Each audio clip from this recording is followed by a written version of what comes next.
नमस्कार। आप सभी को गंगा पुष्करालू इस उत्सव की हार्दिक शुभकामनाएं। आप सब काशी में आए हैं, इसलिए इस यात्रा में आप व्यक्तिगत रूप से मेरे भी अतिथि हैं। और जैसा हमारे यहां कहते हैं, अतिथि तो देव समान होते हैं।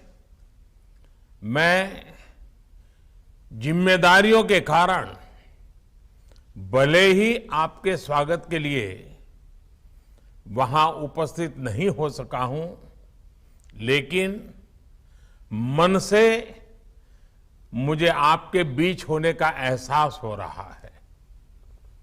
मैं इस आयोजन के लिए काशी तेलुगु समिति और संसद में मेरे साथी जीवीएल नरसिम्हा राव जी को बधाई देता हूं। काशी के घाट पर ये गंगा पुष्करालू उत्सव गंगा और गोदावरी के संगम की तरह है। ये भारत की प्राचीन सभ्यताओं, संस्कृतियां और परंपराओं के संगम का उत्सव है। आपको याद होगा, कुछ महीने पहले यहीं काशी की धरती पर काशी तमिल संगमम का आयोजन भी हुआ था। अभी कुछ ही दिन पहले मुझे सौराष्ट्र तमिल संगमम में भी शामिल होने का सौभाग्य मिला है। तब मैंने कहा था, आजादी का ये अमृतकाल देश की विविधताओं का, विविध धाराओं का संगम काल है। विविधताओं के इन संगमों से राष्ट्रीयता का अमृत निकल रहा है, जो भारत को अनंत भविष्य तक ऊर्जावान रखेगा।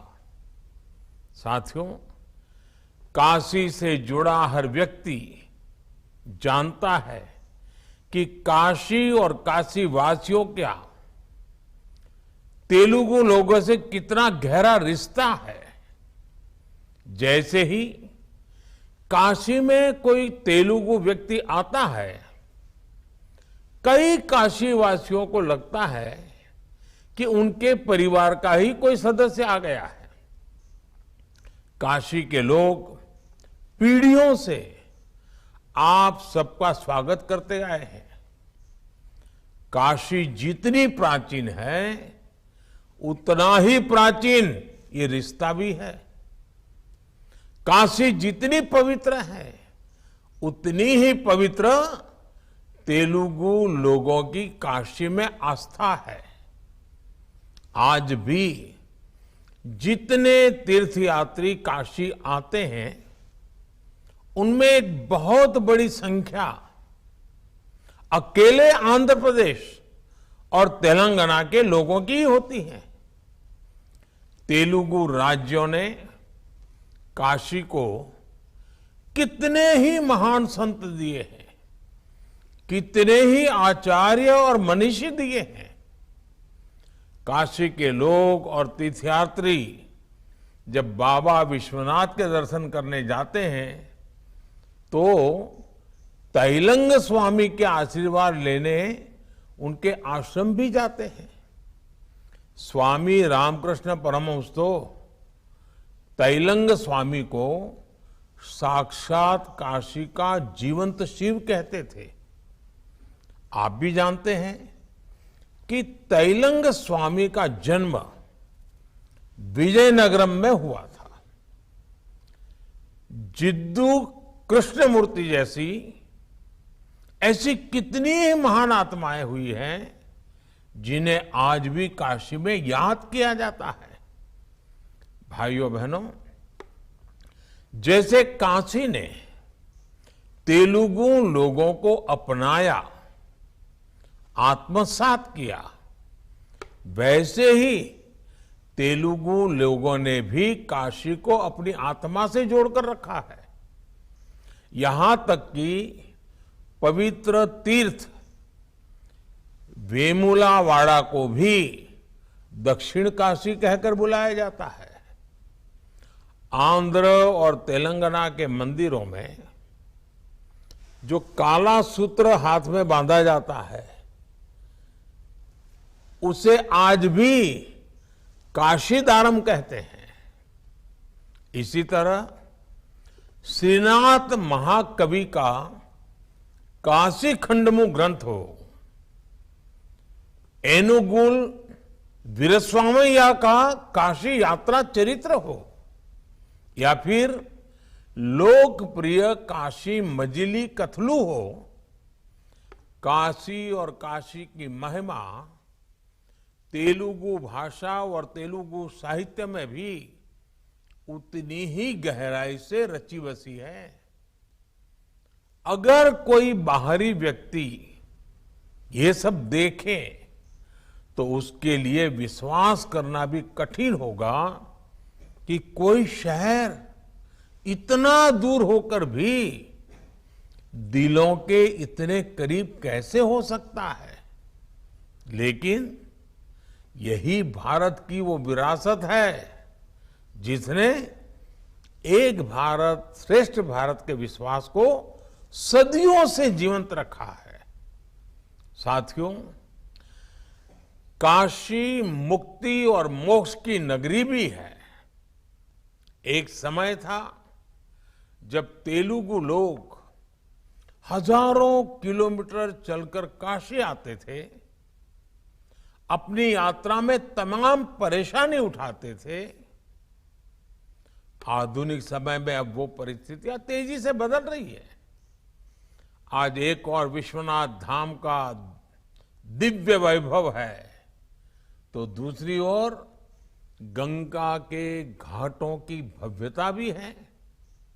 आज एक और काशी की गलियां हैं तो दूसरी ओर नई सड़कों और हाईवे का नेटवर्क भी है। आंध्र प्रदेश और तेलंगाना से जो लोग पहले काशी आ चुके हैं वो अब काशी में हो रहे इस बदलाव को महसूस कर रहे होंगे। एक समय था जब एयरपोर्ट से दशाश्वमेध घाट तक पहुंचने में घंटों लग जाया करते थे। आज नया हाईवे बनने से अब लोगों का बहुत समय बच रहा है।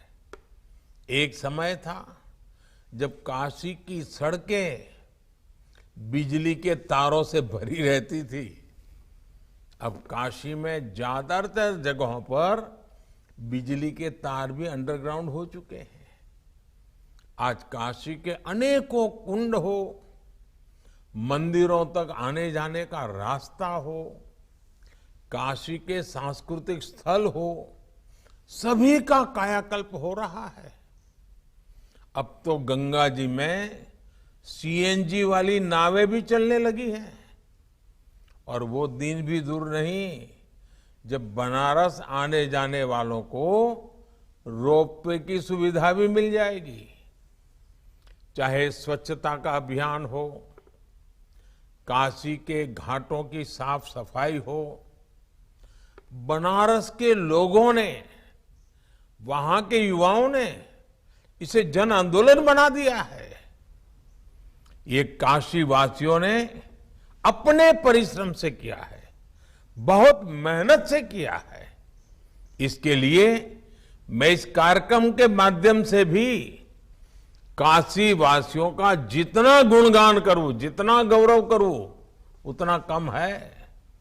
और साथियों, मैं पूरे विश्वास के साथ ये भी कहूंगा कि मेरे काशी के लोग आपकी सेवा में, आपके स्वागत में कोई कमी नहीं छोड़ेंगे, क्योंकि मुझे मेरे काशी वासियों पर पूरा भरोसा है। बाबा का आशीर्वाद, काल भैरव और मां अन्नपूर्णा के दर्शन अपने आप में अद्भुत होता है।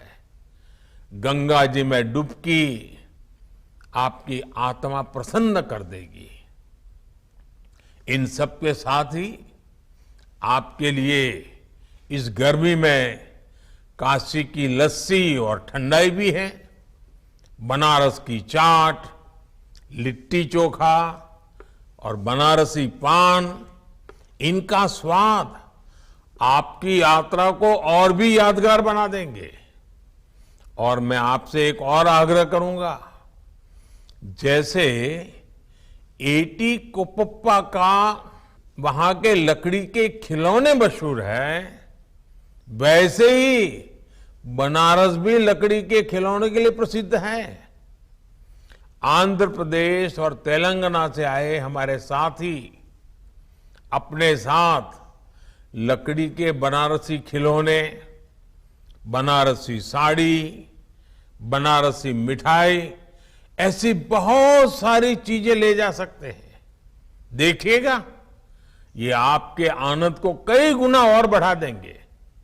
साथियों, हमारे पूर्वजों ने भारत की चेतना को अलग अलग केंद्रों में स्थापित किया, जिनसे मिलकर भारत माता का स्वरूप पूरा होता है। काशी में अगर बाबा विश्वनाथ है, तो आंध्र में मल्लिकार्जुन है और तेलंगाना में भगवान राजराजेश्वर है। काशी में अगर विशालक्षी शक्तिपीठ है, तो आंध्र में मां भ्रमरांबा है, तेलंगाना में राजराजेश्वरी है।